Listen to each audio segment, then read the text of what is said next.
Okay, I've got the Ross Precision front sight here. You've got the barrel band and the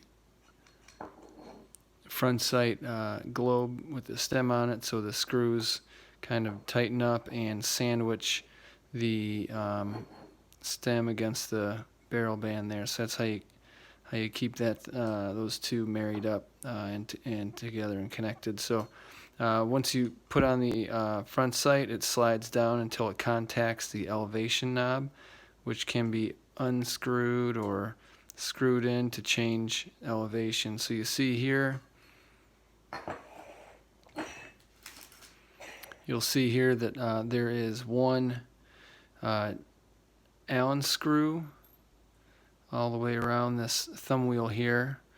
There's one Allen screw inside there, and that Allen screw goes in about, I don't know, a third of the way. Then there's a small spring, and then on the other side of the spring there's a detent ball. And that detent ball, you'll hear it click.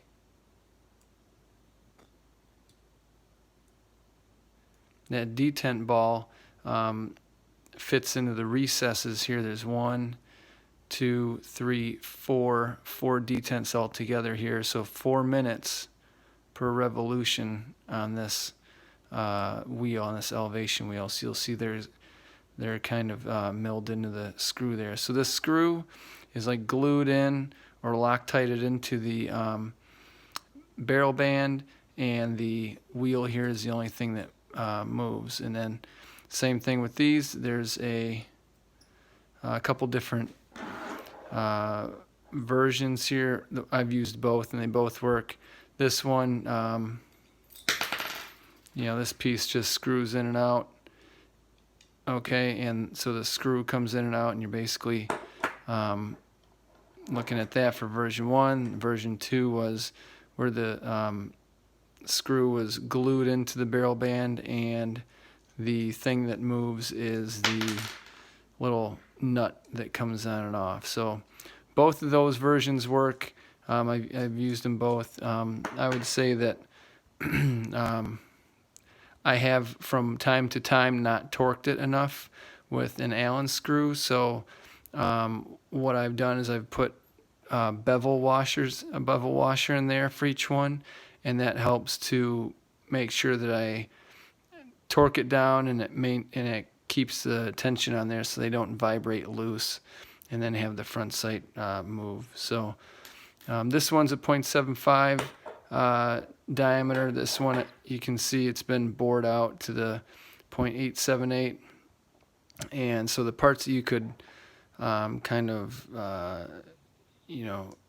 strip off of this one, I don't know if you could get this thing out here, this bolt, but obviously you could take this thumb wheel and that kind of thing off there. And then these screws here that pinch the barrel band together and keep it on your barrel, those heads on these anyway have been turned down, so they're skinny enough to fit in that little recess. The head has been turned down, so that's like an atypical kind of a thing. I mean, you couldn't just get a screw off the shelf that would fit in there. You got to do a little work to it to get it fit in there. And then the bottom of this, you'll see, is threaded to fit in there. So I couldn't tell you what the threading is or the bolt size is. I couldn't tell you what the threading is on the bottom.